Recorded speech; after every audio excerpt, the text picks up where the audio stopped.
Hello and welcome to the revision today.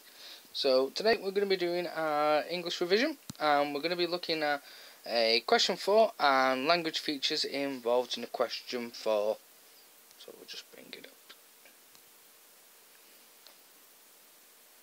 So today we're going to be looking at paper 1 section 8 and in a bit we're going to be focusing solely on question 4.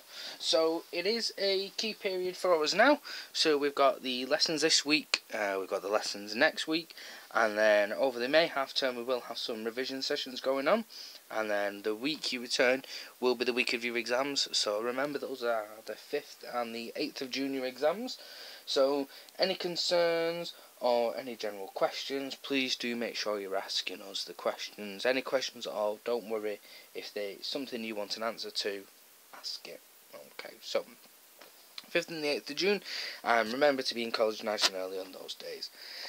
So just as a quick review, remember that section A is questions 1, 2, 3 and 4, and the marks of those questions are, as you can see on the screen here. Question 1 is 4 marks, question 2 and 3 are both worth 8 marks, and question 4 is worth 20 marks. Section B, question 5 is worth 40 marks, and remember, it could be descriptive or narrative writing. You will get 2 options, remember, for question 5. It could be two pieces of descriptive writing, 2 pieces of narrative writing, or you could get a mixture of descriptive or a piece of narrative writing, and it's up to you which one of those you choose. Remember, in the past I've advised just doing the descriptive question. However, it is a personal choice, so play to your strengths.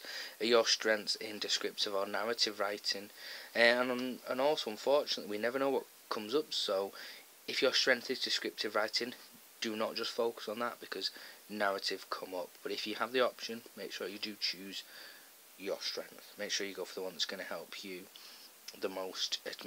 Help you gain as many marks as possible. So question 5, descriptive or narrative writing, that's worth 40 marks, which is 50% of your paper. So 80 marks, we're looking at least half marks we want to go for, so we want 40 out of 80 on paper 1, and then we want 40 out of 80 on paper 2 as a minimum for a grade 4. We're thinking more than that if possible, obviously, because grade boundaries are never set in stone. We cannot predict exactly what the grade boundaries will be, but we are thinking 50% or more, you're looking at a grade 4 from there. So paper 1, question 4. So what do we know about this question already? So if you want to, you could pause it here and write down as many things as you can in 2 minutes about what you know about question 4 already for paper 1. So feel free and pause it and have a go at that yourself. So it's worth 20 marks. You are given a statement and should agree or disagree. Now, we do always recommend to agree. It is easier. So the examiners won't try to trick you. They won't put something in there that you must disagree with. You could go either way. We have been advising to agree, as you most likely that will be the easier way to approach this question. You should spend approximately 20 minutes answering it. If you feel like you won't get it done in time, it's important to do it after question 1. I've advised my students to go question 1, 4, 2 and 3. So you should be spending 20 minutes on it, and I know time management is an issue for us. Some of us are maybe slower readers, and that affects how quickly we get things done. Some of us find looking for quotes takes quite a while. Some of us find the writing process a very time consuming process. So have a think to yourself, when we've done mocks in classes, have you always got them complete on time? If you have, wonderful. If you've not always completed your mocks in the time given, do make sure you go to question 4 after question 1. It requires you to respond to a statement in a thoughtful and interesting way, commenting on language, structure and anything else that helps back up your agreement with the statement. So although the question does gear you towards looking at language and structure, if you see something that you can use it. Don't feel like, oh, when I was going over that question they focus just on language and structure. If you find it and it's relevant for the question, use it. I'll move that out of the way for us. You should aim to write 5 paragraphs, and lots of different people speak about different things. Use the paragraph structure that works with you the most. Point, evidence, language or link. Point, evidence, explanation, zoom. Point, evidence, analysis. Whichever you prefer, whichever suits your needs the most, you do that one. So, the mark scheme for question 4. So, here we've got a condensed version of our mark scheme. So, you are writing a mini essay, so your answer should be quite long. So, we do not want to be in level 1. Okay, so if you can say I can give my views on text and begin to use quotations, lovely, but that's only level 1. We don't want to be at this level. Level 2, I can comment on the writer's methods and use some quotations. This is good. This is where we want to be at minimum.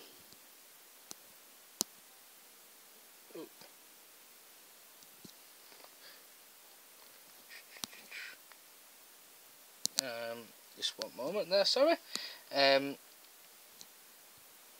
So the mark scheme for question 4, we'll come back to that now. Level 2, I can comment on the writer's methods and use some quotations. So the issue is that you're not using fully appropriate quotations.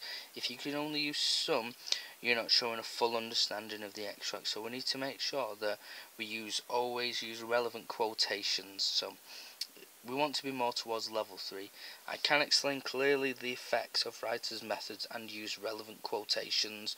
So that is where we want to be. We want to think, well, I can explain the effects of the writer's methods. When we talk about the writer's methods, we'll come to that in a bit more detail in a bit, and I go over exactly what writer's methods are and refer to those. If we can be, though, we want to be level 4. I can evaluate the effects of writer's methods and select appropriate quotations. So what we mean by that is you're not just talking about the effects of the writers, you're evaluating those effects. So you're looking at which has been the strongest, how exactly that has been used and to what purpose it served. So that's the ideal where we want to be. You're writing your mini essay now, so this is the longer of the answers that we want to be providing the examiner to look at. So you are asked to judge how good the writer is at using a range of features to create an effect. The question may come with a quotation from someone who has read the text and offered their own opinion. So what you'll find on this question is you'll be given a statement that will be from somebody who has read the extract themselves, and it's their reflection on what the writer's done. So you're going to be judging how good the writer is at using a range of features. So you'll be saying how the writer's done things effectively and how effectively you think the writer's done them as well.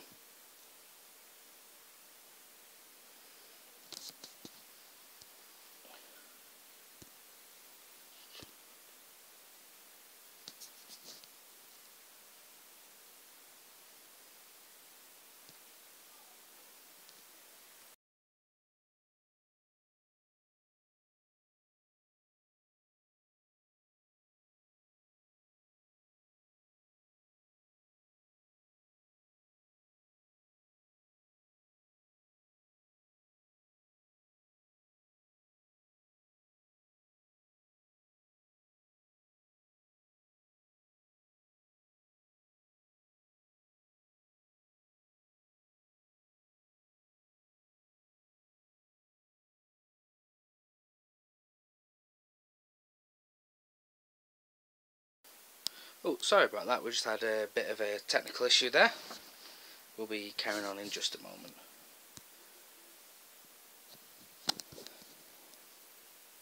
So we'll just get back to where we were. Apologies for the issues with that. So we're going to be looking at how good the writer is at using a range of features, and the response to this statement will be what we're trying to do. So the question may come with a quotation from someone who's read the text and offered their opinion.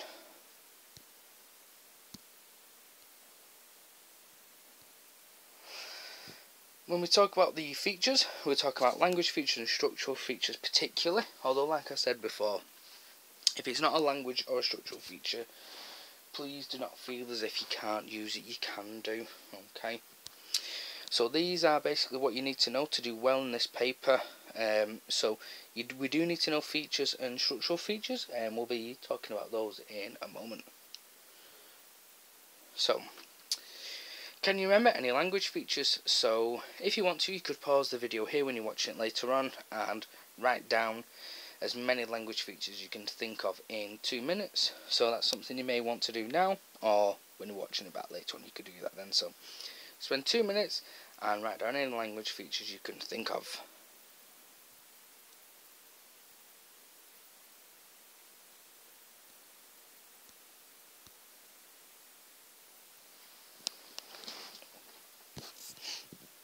We're just going to be opening up a help sheet now. So hopefully you spent a bit of time thinking of that.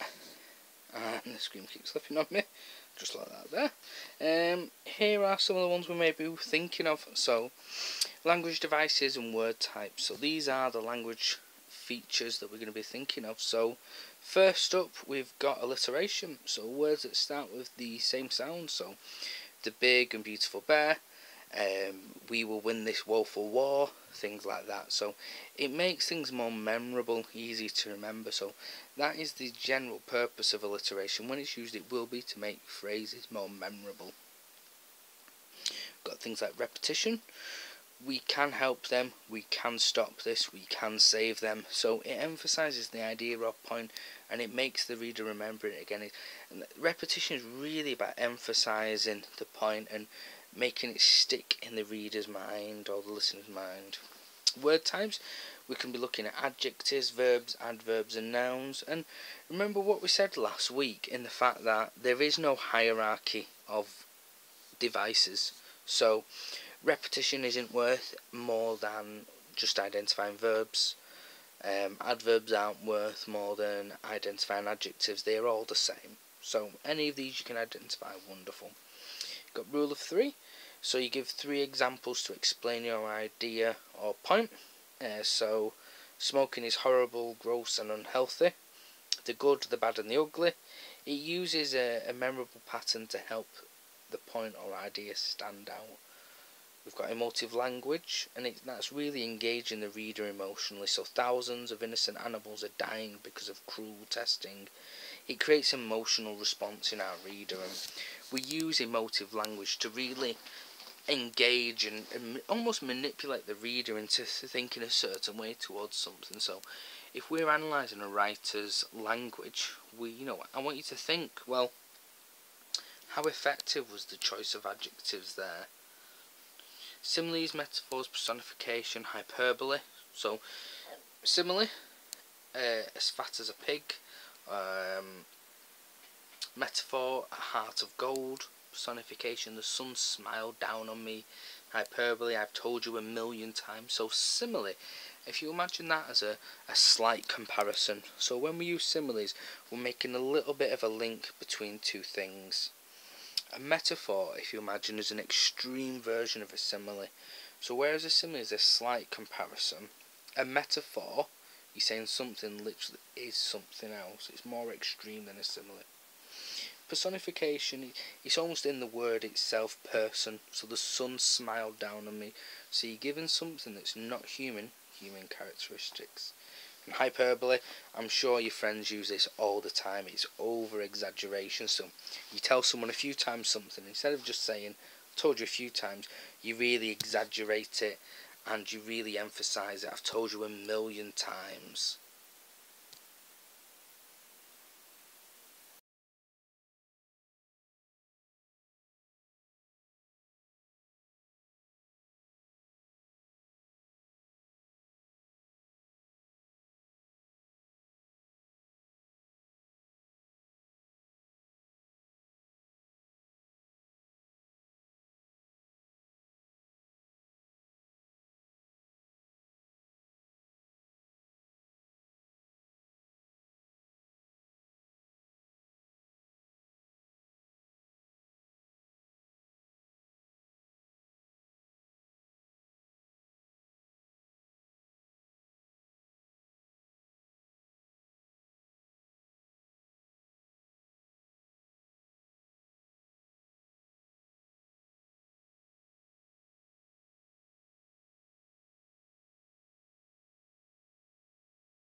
So you've told somebody something a few times, and rather than saying I've told you a few times, you'd obviously over exaggerate it.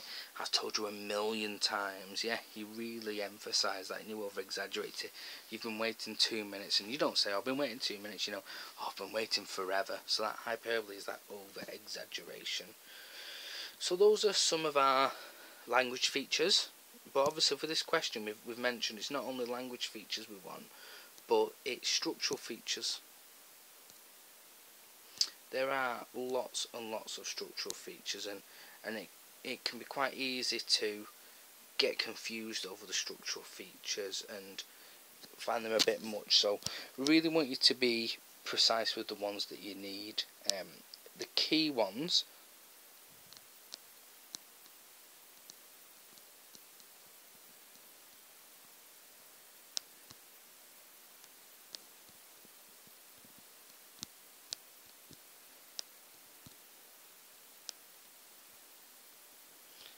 narrowing and widening the focus. So the first key structural feature we'll speak about is when a writer may narrow the focus on something. So the writer will zoom in on something very specific. So it might be the character in general, or the writer might narrow the focus on a specific element within the scene. And then once doing that, they might then decide to widen the focus to show the bigger picture. So that's our first structural feature we may use. Another very common one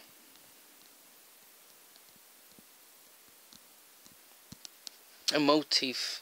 So a motif will pretty much appear in every piece of writing. So a motif is a running theme throughout a piece of writing. So if you think about it, well, all pieces have running themes throughout them. So, you know, if we take something that lots and lots of people know about, so say we take something like Harry Potter. So Harry Potter, you know, it's got running themes of friendship and good versus evil, hasn't it? You know, classic stories have motifs, running themes.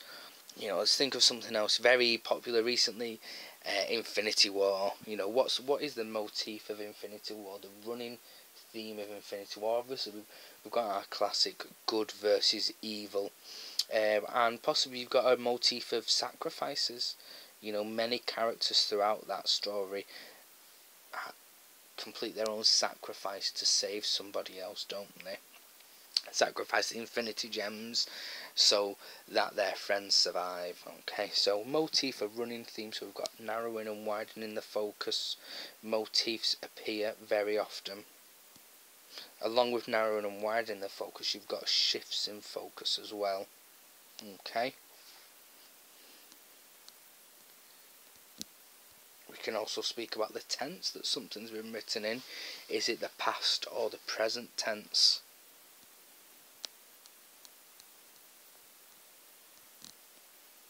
So a flash, that's my amazing flash, and we've got two options of this. We've got flash forwards or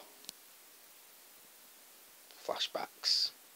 So we've got flash forwards or flashbacks. So does the writer flash back and show us something from our character's past, or does the writer flash forward and show us something that is going to happen?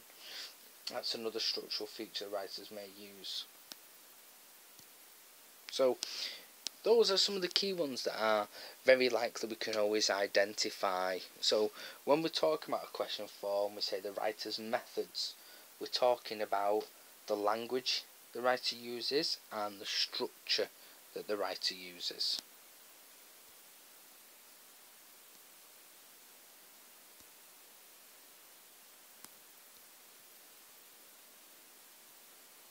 So I'm just going to show you an example.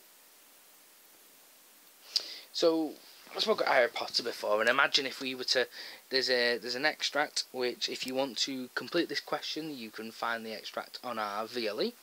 A student, having read this extract, said that Hagrid is presented as a powerful and dangerous character.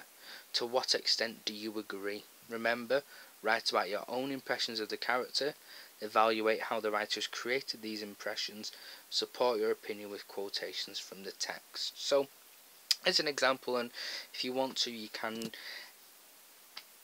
gain access to that text via the VLE, and you can have a go at this question. Now bear in mind that we've done this one to engage you in the question, so unfortunately, as much as you may want to, you won't be getting a text like Harry Potter in the exam, but this is a practice you can complete if you would like to.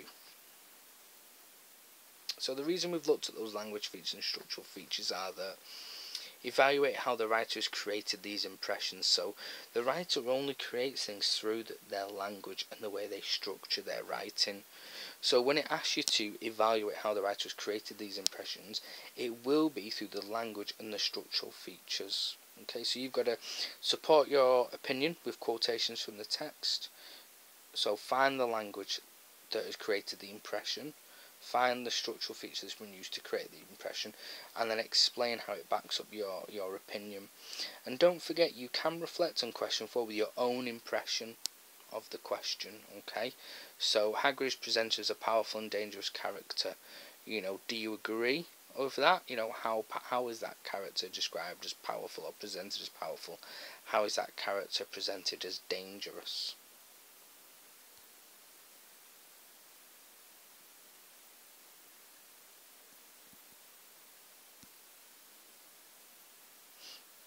So, question 4, you are presented with a statement to which we would like you to agree, because you will find answering the question easier if you do just agree with it. Okay, we want you to identify language features and structural features and use those to back up the writer's method. So those are the writer's methods, the language and the structure. So use those within your analysis. So to finish up, we're just going to do some work on main clauses and subordinate clauses. So you may have heard these referred to in your lessons quite often. So we've got main and sub.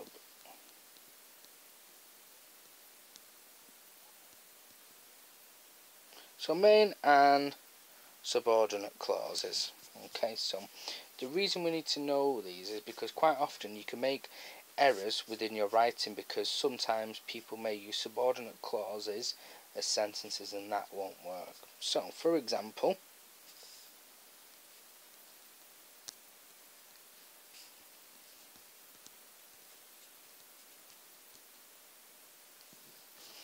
there's a statement, it's great. You know, it is great. If I just write that, this is what we call a subordinate clause, because if I just say the phrase, it is great, what question does that now raise in your mind? Well, what's great? You know, if I just said to somebody, it's great, they would ask me, what's great, wouldn't they? The reason they'd ask me that is because it doesn't make sense. That phrase, it is great, does not make sense on its own. That's because this is what we call a subordinate clause. The reason we call this a subordinate clause is that it doesn't make sense without a main clause, because a main clause is something that makes sense on its own. So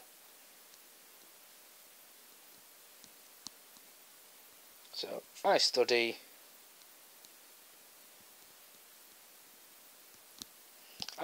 English. Now that is a main clause because it makes sense on its own. I study English. That is a main clause. It stands on its own. It makes sense. So think about, I just spoke about the subordinate clause.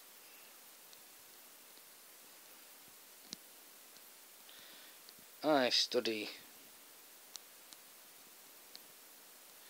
English.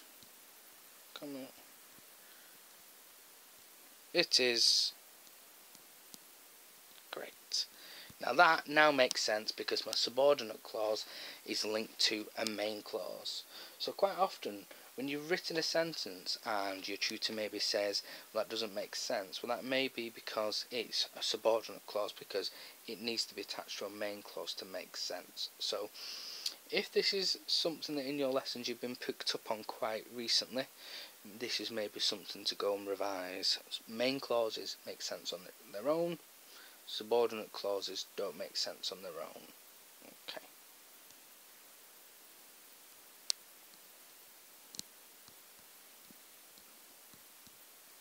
So remember, your exams are up and coming now on the 5th and the 8th of June. So we've got Tuesday the 5th and Friday the 8th of June. Those are really important dates to keep in mind, and we've just got a question: is this for AQA? Yes, this is for AQA. This is for the AQA examination. The 5th and the 8th are your exam dates, and remember, you'll need to be in college nice and early on those days.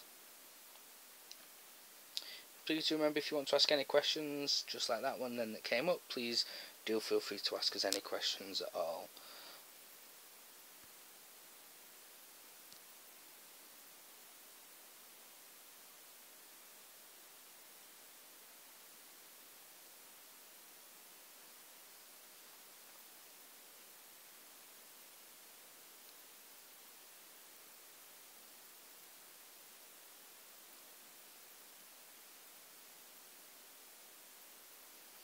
Unfortunately, we don't have any predictions at all about what may be coming up. It's really hard. It's really hard to judge what will come up. All we can do is talk about the structure of the exam. So we know that there will be structure of the exam. So for example, we know that the difference between paper 1 and paper 2. We know that paper 1 will be fiction and paper 2 will be non-fiction. And we know 100% the questions that will come up. So question 1 will ask you to identify 4 things on paper 1 and to identify 4 statements which are true according to the exam for question 1 in paper 2. Question 2 for paper 1 will 100% we know be a language question, so it will ask you how the writer has used language. And then question 3 in paper 1 we know will be how has the writer used structure to interest the reader. And then question 4 we know will be a statement about the extract to which we want to agree to. And then question 5 will either be a descriptive or a narrative piece of writing. Paper 2, we kind of mentioned question 1 earlier on, but paper 2, question 2 we know will be our synthesis question. It will ask us to conclude something about the extract. It'll ask us to summarise something about the extract, so similarities or differences. Question 3 will come back to a language question again. How is the writer use language? And remember that paper 2 has 2 extracts, but for question 3 it will only ask us to look at source B. So rather than having to look at 2 extracts for question 3, we don't have to. We can just look at 1 extract, and that will be source B. Question 4 will ask us to look at both sources again, okay, and that'll be the big question on that paper as well. Again, question 4 is always the big question on the reading paper, well, the reading section of the paper, sorry. And then question 5 will be different from paper 1. In paper 1 we've got 2 options. Paper 2 we only get 1 option, and again it'll ask us to produce something of non-fiction. So we can't really make any predictions as to what will come up, but we do know the questions that will come up. So have a think to yourself, how confident would I be answering those questions? And remember that we don't know the text that will come up, but we do know the one for paper 1 will be fiction. The 2 for paper 2, one will be 19th century text, so do revise that. Well, when I say revise that, make sure we are practicing reading 19th century text, because they are the tougher text to read. If you have any other questions, please let me know.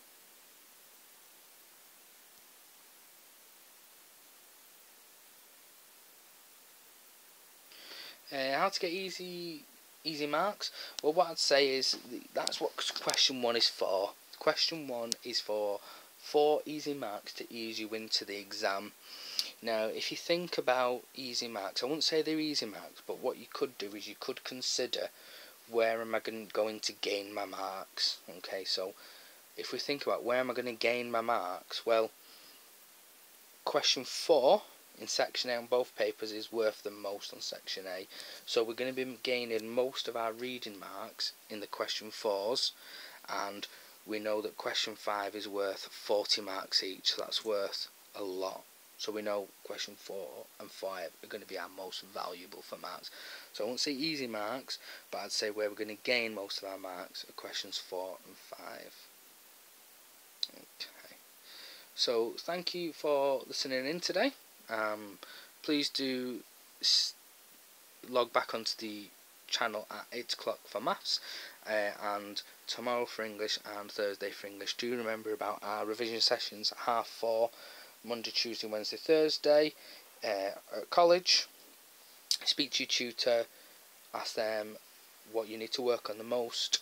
Thank you for listening, and please do let us know on Twitter any questions that you want answering. Thank you.